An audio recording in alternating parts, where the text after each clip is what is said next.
la matinée. Donc on a vu là à l'instant qu'on ne pouvait pas faire l'économie de penser au contexte géopolitique international pour élaborer notre politique énergétique française. Et l'échelle monde, elle est aussi incontournable quand il s'agit de penser aux défis climatiques. Donc ce sera notre troisième débat dans un instant. Quel mix énergétique pour assurer la réponse aux besoins et relever le défi climatique? Vous pouvez toujours nous suivre en direct sur www.cne22.fr et vous pourrez retrouver l'ensemble de nos débats et de ceux de l'Agora en ce moment même à la demande à l'issue de ces rencontres. Donc les scientifiques nous disent que si nous voulons sauver la planète, il faut atteindre 0 émission à l'horizon 2050. Donc on voit bien que c'est dans très peu de temps. Et on voit bien aussi, et on l'a entendu dans nos précédents débats de ce matin, que le marché de l'énergie et du pétrole notamment reste très lucratif et peut-être même encore plus qu'avant bénéficiant de la crise. Il y a une vraie question qui nous est posée. Comment est-ce qu'on met un terme au règne du pétrole et du gaz et des énergies fossiles? Ça paraît un défi impossible dans un marché libre. Où le profit commande. Donc nous sommes toujours en direct sur CNE22.fr, en direct de l'espace TV ici à la Bellevilloise. Merci de nous suivre. Je reçois maintenant 3 invités. Christophe Béguinet, conseiller énergie de la FCE-CFDT. Bonjour, merci de nous rejoindre. Michel Donédu, bonjour, vous êtes expert de l'Institut Énergie Développement. Et enfin, Amar Bellal, bonjour. Vous êtes rédacteur en chef de la revue Progressiste, avec un S, et professeur agrégé à l'IUT de Rennes. Alors, sans plus attendre, on va directement aller au cœur du sujet. On voit bien que le défi qui est posé, c'est tout simplement d'arrêter de produire du CO2 dans les meilleurs délais. Bon, comment on fait ? Comment on permet à l'humanité à la fois d'avoir toujours de l'énergie, mais sans qu'elle émette des gaz à effet de serre? Michel Donédu, peut-être pour commencer. Oui, effectivement. Atteindre la neutralité carbone, c'est limiter la production de gaz carbonique à ce que la nature est capable d'absorber ou à ce qu'on est capable d'absorber de manière artificielle. Donc, le premier recours, il y a 2 grandes sources d'énergie pour... C'est-à-dire qu'on ne peut plus recourir effectivement à tout ce à quoi on recourt aujourd'hui majoritairement, c'est-à-dire le charbon, le pétrole, le gaz naturel, qui sont des énergies carbonées. Donc la première grande ressource, ça serait donc l'électricité décarbonée. Alors qu'est-ce que c'est que l'électricité décarbonée? Bien justement, c'est celle qui n'est pas produite par des combustibles fossiles que je viens de citer. Et donc, historiquement, qu'est-ce qu'on a? On a l'énergie hydraulique, l'énergie nucléaire et sont venues maintenant les énergies éoliennes, solaires et aussi la biomasse, je vais en parler. Ça, ce sont les moyens de fabriquer de l'électricité décarbonée. Mais ce sont des moyens extrêmement de nature très différente, parce que l'hydraulique et le nucléaire sont des énergies, des moyens pilotables, c'est-à-dire qu'on peut produire quand on veut, à la demande. Alors que les énergies éoliennes et solaires sont des productions fatales, c'est-à-dire qui dépendent de l'heure ou de la météo. Voilà. Et du coup, ça fait une différence fondamentale, parce que les énergies fatales doivent être accompagnées d'un tas d'autres systèmes complémentaires pour que le système électrique puisse fonctionner. Il faut compenser les intermittences. Compenser les intermittences, ça veut dire... si on veut faire des systèmes très, très majoritairement ou exclusivement à base éolienne et solaire, il faut des batteries, il faut des électrolyseurs, il faut du stockage de gaz décarboné, de l'hydrogène notamment, il faut des productions thermiques qui reconvertissent ce gaz en électricité, il faut des systèmes pour stabiliser l'onde électrique, je ne rentre pas dans les détails, et il faut aussi, on l'oublie, étendre considérablement les réseaux de transport et de distribution, parce que ce sont des énergies très diffuses, il faut aller les chercher là où elles sont. Voyez. Donc, il y a énormément de moyens complémentaires et ça pose un tas de questions, des défis techniques, des problèmes de coûts, des enjeux, je dirais, d'utilisation de ressources terrestres et on en parlera plus tard aussi des enjeux industriels et même sociaux. Alors, la deuxième grande ressource, c'est la biomasse. Alors, qu'est-ce que c'est que la biomasse? C'est le bois.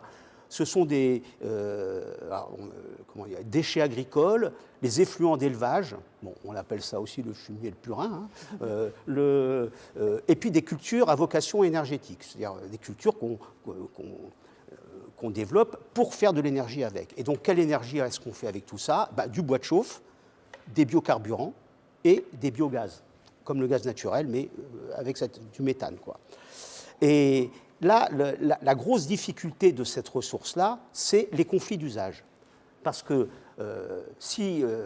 par exemple, si on veut développer des cultures vivrières pour faire de l'énergie, eh bien, ça se fait au détriment des cultures... les cultures énergétiques pour faire de l'énergie, ça se fait au détriment des cultures vivrières. Ce n'est pas un problème franco-français, ça, c'est un problème mondial. On va être 10 milliards sur Terre. En plus, si on veut faire bio, il faut plus de surface. Vous voyez, donc là, on a un conflit qui limite cette utilisation de la biomasse en ressources. Et d'ailleurs aussi, si on a besoin de puits carbone pour séquestrer le carbone qu'on continuera à émettre, si on utilise la biomasse pour faire de l'énergie, on perd cette séquestration du carbone. Donc voilà, alors pour terminer là-dessus, vous voyez, l'enjeu est le suivant, hein, c'est que comme cette biomasse est limitée, si on veut limiter aussi la production d'électricité, par exemple parce qu'on ne veut plus faire nucléaire, je prends cet exemple-là, eh bien, on est obligé d'envisager des réductions considérables de la consommation d'énergie. C'est un peu ce que fait notre stratégie nationale bas carbone. Pour vous donner des chiffres, on consomme aujourd'hui 1600 TWh d'énergie globale, hein. On veut éliminer les presque 1000 qu'on consomme sous forme fossile, mais limiter la production d'électricité à 645 TWh. Comme la biomasse est limitée, et beaucoup plus limitée d'ailleurs que ce que prévoit la SNBC, il faut diminuer la consommation d'énergie de plus de 40% en 30 ans. Vous voyez ? Alors, on parle de sobriété, d'efficacité énergétique, on y reviendra, mais je pense, pour ma part, que ça va beaucoup plus loin que ça, et que là, on vise des choses... où on rate la neutralité carbone, où on arrive à des grosses difficultés économiques et sociales. On voit bien que le défi est colossal et l'exemple du nucléaire que vous avez pris me permet de passer la parole à Amar Bellal immédiatement. Justement, quelle place du nucléaire dans un mix énergétique qui permettrait d'atteindre le zéro carbone d'ici 2050 ? Alors, Michel l'a dit, hein, on a deux énergies pilotables principalement, c'est l'hydraulique et le nucléaire. Quand on a un pays normal, c'est-à-dire moyennement montagneux, c'est-à-dire pas la Norvège, ou qu'on n'habite pas sur un volcan comme l'Islande, alors là, on peut faire un peu d'hydraulique, et puis le reste, on n'a pas d'autre choix que de faire du nucléaire pour avoir de la production pilotable à la demande. Il faut savoir qu'un système électrique, hein, eh bien, on produit exactement la quantité d'électricité que les 70 millions de Français consomment à l'instant T. Et donc, on ne peut pas se permettre de dépendre de la météo, etc. Aucun pays ne fonctionne comme ça.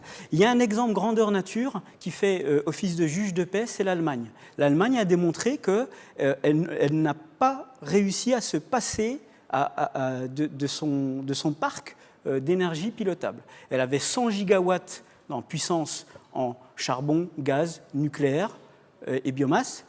Et il y a, dans les années 90, et actuellement, elle a encore 100 gigawatts de nucléaire, gaz, charbon, etc. Elle a empilé une centaine de gigawatts de solaire et d'éolien, mais elle n'arrive pas à se passer de cette capacité d'énergie de production pilotable. Donc, la production pilotable, elle va être incontournable. Et là, le nucléaire a son rôle, le GIEC le dit, c'est-à-dire que ça fait partie des leviers pour contrer le réchauffement climatique et baisser drastiquement les émissions de CO2. Et vous l'avez dit tout à l'heure, le mot-clé de ce que vous avez dit, c'est baisser immédiatement. Ça suppose qu'il faut le faire avec des moyens, des technologies qui sont éprouvées. On n'a pas le temps de prendre encore 10, 20 ans pour faire de la recherche-développement, pour essayer d'assurer des mix électriques qui sont assez hypothétiques. Je parlais par exemple d'un mix 100% renouvelable. Il faut bien comprendre que si RTE a présenté ce mix-là et a dit que c'était faisable en octobre 2021, eh bien, il faut bien comprendre qu'un an avant, elle a produit un rapport avec l'AIE qui dit clairement que pour avoir une quantité importante d'énergie renouvelable intermittente dans un mix électrique, il y a des conditions qui ne sont pas encore respectées. Et donc, il faut bien avoir en tête et avoir conscience que le 100% renouvelable, aujourd'hui, c'est-à-dire ce système de flexibilité où on produit de l'hydrogène quand il n'y a pas de vent et qu'on rebrûle l'hiver pour passer les moments difficiles, ça n'existe nulle part dans le monde. Nulle part dans le monde. Il n'y a pas une seule région ni un seul pays, et l'Allemagne en est encore très loin, même après 500 milliards d'euros de dépenses, qui fonctionne comme ça. Donc on lance un pays, on lance dans une trajectoire qui est complètement hypothétique. Le nucléaire, on sait que ça fonctionne. On sait que ça fonctionne, c'est une technologie qui est éprouvée, etc. Et puis, un autre aspect très important, c'est la disponibilité en énergie. On n'a pas que le réchauffement climatique à contrer, on a l'épuisement des ressources énergétiques. Et là, avec le nucléaire, on a de quoi voir pendant des siècles si on développe les nouveaux réacteurs. Pour l'instant, avec l'uranium et les réacteurs actuels, on peut pratiquement finir ce siècle peut-être, mais à la deuxième partie de ce siècle, eh bien, on pourra lancer de nouveaux réacteurs qui vont multiplier par 100 les ressources et les surgénérateurs. Et là, on va pouvoir voir l'humanité est tranquille pour son avenir énergétique. Alors, on entend le nucléaire, technologie incontournable dans un mix énergétique qui permettrait d'atteindre ces objectifs assez ambitieux de zéro émission. Christophe Béguinet, qu'est-ce que ça vous inspire? Quelle est la bonne échelle de réflexion et d'intervention aussi, donc la maille France, la maille Europe internationale? Et je vous pose tout de suite la question suivante sur justement la crédibilité de ces scénarios 100% renouvelables. Alors, je vais commencer par la fin, Charlotte, si vous le permettez. Alors, allez-y. Et notamment en prolongeant un peu ce qui a été dit par Amar et par Michel. Donc, effectivement, alors, il existe quelques pays où on est à 100% renouvelable, mais je pense qu'Amar les a pas cités parce qu'ils ne sont pas à base d'éolien et de photovoltaïque. C'est effectivement l'Islande, la Norvège. Mais il se trouve que l'Islande a de la géothermie comme on n'en aura jamais. Et la Norvège, qui est un petit pays, si on considère la population, a de l'hydraulique comme on n'en aura jamais suffisamment. Donc voilà, c'est juste pour préciser, ça existe, mais dans des conditions très particulières. S'agissant de la France, effectivement, si on savait le faire, je le dis souvent, on l'aurait déjà fait dans les dom-toms, les îles françaises, ensoleillées, ventées. Si c'était si facile de faire du 100% renouvelable, elles y seraient déjà. Donc on voit effectivement les limites d'un tel modèle. Je voulais simplement commencer par revenir sur quelques chiffres que Michel a commencé à citer. La consommation d'énergie en France aujourd'hui, bon an, mal an, c'est 1650 TWh. L'électricité, c'est à peu près 440 TWh. Et on anticipe une consommation à l'horizon 2050 autour de 1000 à peu près TWh.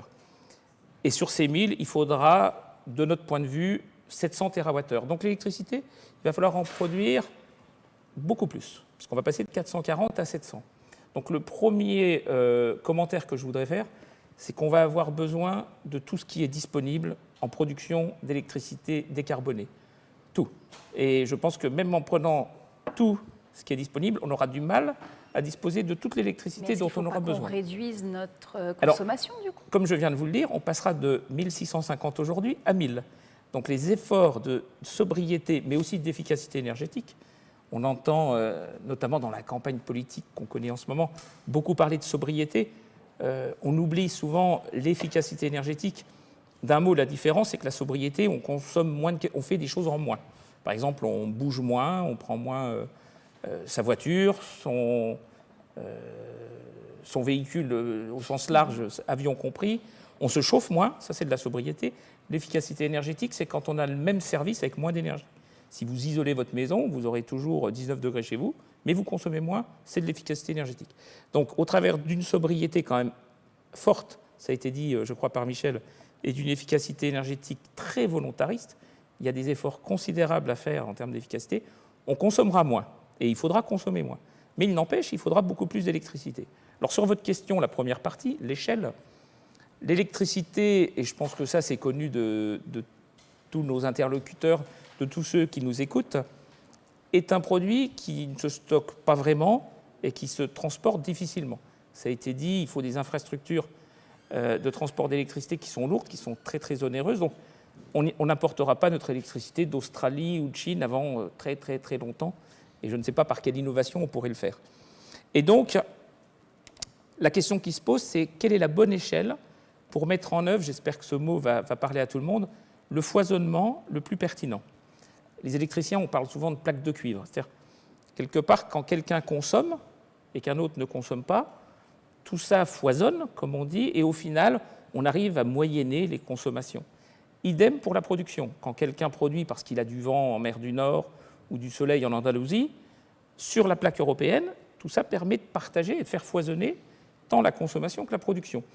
Donc, plus la plaque de cuivre est partagée, pour peu qu'effectivement elle dispose des infrastructures qui vont bien, c'est le cas de l'Europe. On est en Europe sur des infrastructures de transport comme de distribution qui sont quand même parmi les plus évoluées sur la planète. Donc la mise à profit de ce foisonnement, vu de moi, est une dimension également importante de la réussite, de la décarbonation de notre économie. Donc profiter de tous les moyens de production, évidemment, et ça a été dit, donc je ne rajoute pas, des moyens pilotables. Il va de soi qu'on ne peut pas être dans une flexibilité absolue et ne consommer que quand il y a du vent et du soleil. Ça ne marche pas, et particulièrement pour l'industrie, mais pas seulement. Et puis, on a intérêt à mettre en commun nos moyens de production, de mon point de vue, avec, et je le dis tout de suite parce que je ne voudrais pas que ce soit mal compris, évidemment une réflexion différente de celle d'aujourd'hui avec le marché tel qu'il est organisé en Europe. Là, je parle d'un point de vue technique et de la mise en commun, tant du foisonnement à la consommation que du foisonnement à la production. Donc, la maille européenne est une opportunité pour nous. D'un point de vue technique, je ne sais pas si on aura l'occasion de parler des questions de marché, c'est une autre problématique qui sera à traiter ultérieurement. On verra si on a le temps d'y revenir dans ce débat. On en a déjà pas mal traité dans les deux débats précédents. Alors, en préparant cette émission, Amar Bellal, vous m'avez parlé des conséquences. Alors non, je fais un pas, j'avance un peu trop vite. Je reste avec vous une seconde quand même sur la question industrielle. Vous avez commencé à en parler. Qu'est-ce que ça nécessiterait pour l'industrie française de s'adapter à ces scénarios-là? Est-ce que c'est faisable? Est-ce que c'est possible? Est-ce qu'on a les capacités industrielles? Où en est-on? Alors l'industrie exige, je dis bien exige, d'avoir une sécurité d'approvisionnement, une qualité de fourniture qui impose d'avoir et la puissance et l'énergie. Donc la puissance, je pense que tout le monde comprend, c'est en gros la section du câble, et l'énergie, c'est ce qui est produit en électricité pour mettre en œuvre, pour mener à bien ces process industriels. Donc ça veut dire, et ça renvoie à la question de la puissance pilotable, ça veut dire qu'elle a besoin d'électricité à midi comme à minuit, et en hiver comme en été, et dans les quantités qui lui sont nécessaires. Donc on en revient au point précédent évoqué tant par Amar que par Michel, il faut la puissance pilotable nécessaire, absolument, pour l'industrie, sans quoi les industriels iront là où elle est disponible. Je pensais à la Norvège, par exemple, qui a une puissance pilotable massive et disponible. Et puis il faut une vraie qualité de fourniture, c'est-à-dire que ça a été dit au niveau des réseaux, il faut qu'on dispose des réseaux qui permettent, comme on le fait déjà, mais ça sera plus compliqué demain parce que, comme je disais, il y aura besoin de plus d'électricité avec plus de sources de production. Il faudra mettre en relation ceux qui produisent et ceux qui consomment. C'est déjà vrai, mais ça sera encore plus compliqué puisqu'on aura encore plus de production à partager entre consommateurs et producteurs. Mais du côté de ceux qui produisent, justement, si là, on doit construire demain des centrales, etc., est-ce qu'on peut le faire? Combien on peut en construire? Combien on peut en construire? Le président Macron a dit à Belfort qu'il en fallait entre 6 et 14 des centrales nucléaires. Il a dit qu'il fallait multiplier par 7 à peu près la puissance en photovoltaïque et un coefficient, je crois, de 4 sur le renouvelable. Donc de toute façon, il faudra plus de tout. Comme je le disais tout à l'heure, on va avoir besoin de plus de tout. Alors qu'est-ce qu'on est capable de faire? Côté CFDT, nos experts côté Framatome, côté EDF, nous expliquent qu'au-delà de 10, ça va être compliqué. C'est-à-dire qu'il va falloir changer d'échelle industrielle. On a vu la difficulté de mettre en service, il ne l'est toujours pas, un seul EPR. On voit que l'outil industriel, pour plein de bonnes raisons que je ne vais pas citer parce qu'elles sont connues, perte de compétences et autres, n'est pas en capacité de faire exactement tout ce qu'on veut.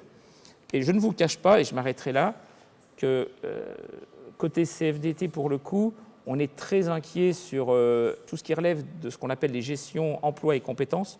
C'est-à-dire qu'on a très peur de ne pas être en capacité, parce qu'on ne dispose plus des ressources humaines nécessaires et des compétences adéquates pour mettre en œuvre tant ce qui relève de l'éolien offshore que du nucléaire. C'est un point important de notre point de vue. Quelles que soient les technologies privilégiées, dans la réussite de la décarbonation de l'économie. Merci beaucoup Christophe Béguinet. Du coup, Amar Bellal, je vous repasse la parole avec donc peut-être une réaction et puis oui, cette question sur aussi les autres impacts de ces virages de politique énergétique. C'est un problème industriel général. C'est-à-dire que la France, aujourd'hui, ça a été une très grande puissance scientifique et industrielle, et par des politiques au niveau de l'éducation nationale, de casse de la recherche, de casse de l'enseignement supérieur, eh bien, on a perdu cette maîtrise-là. Et puis aussi une politique de désindustrialisation, l'entreprise sans usine, ce concept qui a fait des ravages dans les années 90. Il faut changer complètement de braquet. Il faut savoir que la France a quand même réussi à construire une bonne cinquantaine de réacteurs nucléaires en l'espace de 20 ans. Ça a été un exploit technique et industriel. Alors peut-être qu'on ne va peut-être pas construire 50 EPR en 20 ans, mais on peut peut-être en construire en 30 ans beaucoup plus que ce que les scénarios le laissent présager. Mais ça suppose de changer complètement de braquet dans la formation, de l'ouvrier spécialisé à l'ingénieur, et puis que la France redevienne une vraie puissance industrielle, qu'elle y mette des moyens aussi pérennes. C'est ça aussi qui pose problème, c'est que comme le marché pilote tous ces investissements-là, le marché n'a pas de vision de long terme, et il n'a pas son job, ce n'est pas de développer les compétences industrielles d'un pays, c'est de faire de l'argent très vite. Et là, ça renvoie au débat service public, filière industrielle, grande entreprise industrielle, nationale, des renationalisations, etc. C'est pour ça qu'on a réussi à faire 54 réacteurs en l'espace de 20 ans. C'est parce qu'on avait le service public qui allait et on avait les grandes entreprises. C'est pas une question d'acceptabilité aussi qui n'est pas la même aujourd'hui. Est-ce que, par exemple, les Français et les Françaises ça change parce qu'il y a un élément qui nous aide beaucoup, c'est le réchauffement climatique. C'est-à-dire que les Français voient bien que le danger du réchauffement climatique, il est bien plus global et grave que la gestion des risques et des déchets qui sont quand même maîtrisables. C'est-à-dire que on voit bien ils sentent bien que les réacteurs français, c'est pas les mêmes normes que, par exemple, Tchernobyl, que Fukushima. Il y a eu beaucoup de choses qui ont été apprises depuis Fukushima. Et puis, même si à l'avenir, il peut y avoir encore des incidents, voire des accidents nucléaires, c'est sans comparaison avec le réchauffement climatique. Il faut savoir que la dernière glaciation, quand l'Europe était recouverte pour moitié d'un glacier de 1 km d'épaisseur, c'était un refroidissement par rapport à la température actuelle de 5 petits degrés. Et on parle d'un réchauffement de 3, 4, voire plus degrés si on n'agit pas. Donc on aura une planète complètement méconnaissable et on va lancer une planète pour des siècles. C'est-à-dire que cette affaire-là du réchauffement climatique, ça va durer des siècles et des milliers d'années. Donc c'est quelque chose de suffisamment grave pour accepter de se coltiner, oui, c'est vrai, les inconvénients de l'énergie nucléaire, mais qui sont maîtrisables. Donc moi je pense que nécessité fait loi, le réchauffement climatique fait bouger l'opinion. Il y a 10 ans, quand je faisais des débats, j'étais encore en train d'expliquer que l'énergie nucléaire c'était bas carbone, parce que les gens ne le savaient pas. Aujourd'hui, tout le monde le sait, les débats ont bougé. Je pense, moi, que dans 4-5 ans, on réalisera aussi que le 100% renouvelable, c'est définitif, il faudra oublier.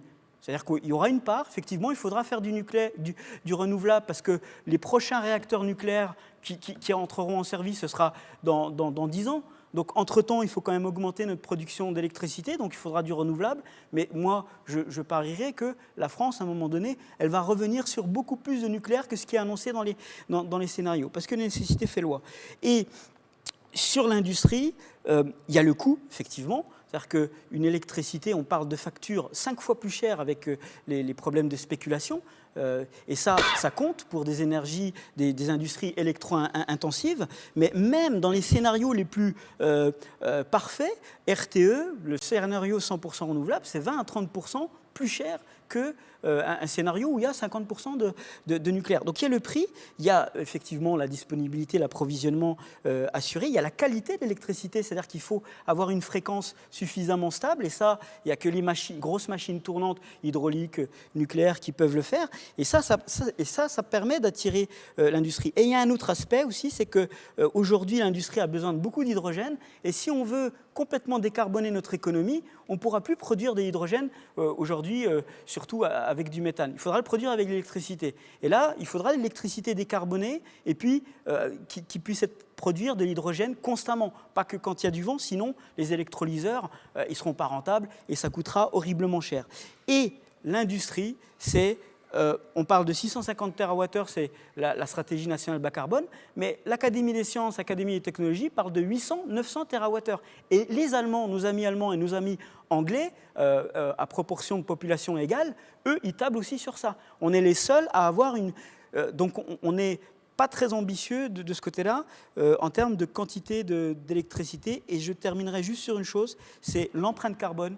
Plus on produit en France, moins notre empreinte carbone sera importante. Et ça, c'est un enjeu aussi très important pour le climat.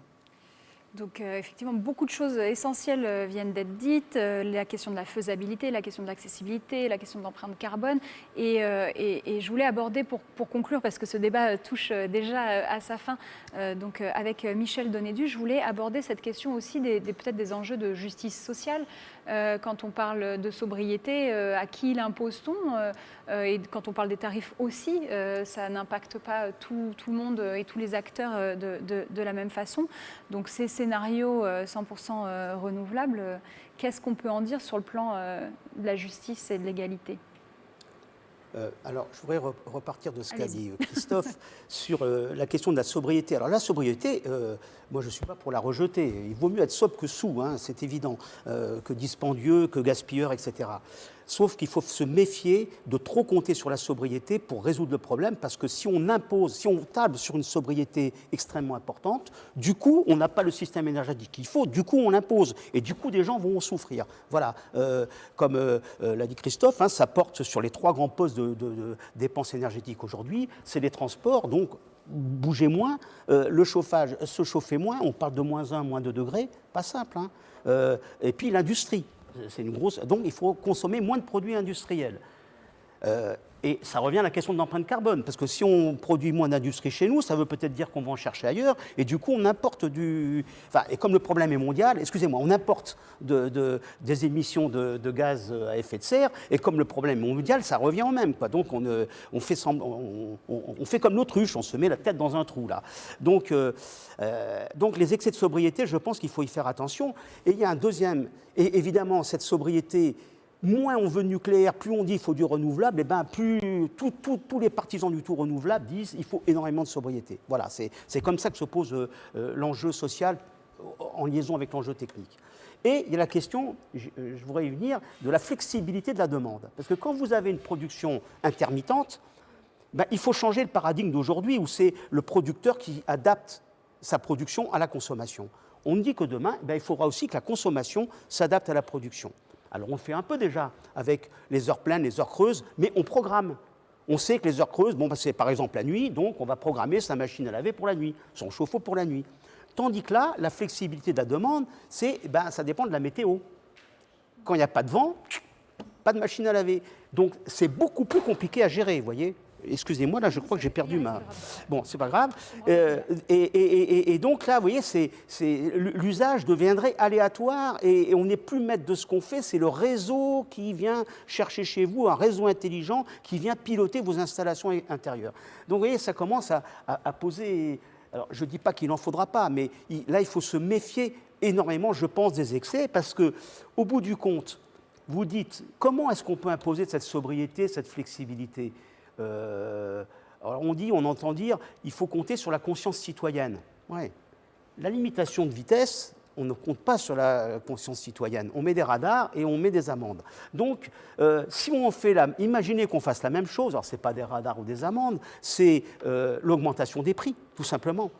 Ben alors, il y aura tout simplement les gens relativement aisés qui pourront se passer de sobriété, se passer de flexibilité, et puis les moins aisés qui, eux, vont la prendre plein pot. Et tout ce que les uns ne prendront pas, les autres la prendront en plus. Donc, vous voyez, on est là, il faut se méfier énormément de projections qui peuvent être un peu utopiques comme ça au départ, et qui peuvent, en fait, se concrétiser par une augmentation de la précarité énergétique et des injustices sociales. Voilà. Merci beaucoup. Ce sera malheureusement déjà le mot de la fin. Ce débat touche à sa fin. Je remercie de nouveau Amar Bellal, rédacteur en chef de la revue Progressiste, professeur agrégé à l'IUT de Rennes, Michel Donédu, expert de l'Institut de l'Énergie Développement, Institut Énergie Développement, et Christophe Béguinet, conseiller énergie de la FCE-CFDT. Merci à tous les trois d'avoir été avec nous pour ce débat sur le mix énergétique idéal qui devrait pouvoir répondre aux défis climatiques. On voit que ça reste une question ouverte. Merci à tous de nous avoir suivis pour cette matinée d'échange sur ici l'espace TV du CNE 2022. Merci à toutes les équipes techniques aussi qui ont permis de réaliser ce moment. Je vous rappelle que vous pourrez retrouver toutes les vidéos de cet espace TV, mais aussi de l'Agora sur le site www.cne22.fr à l'issue de ces rencontres. Et c'était un plaisir d'échanger avec vous. Prenez soin de vous. À bientôt.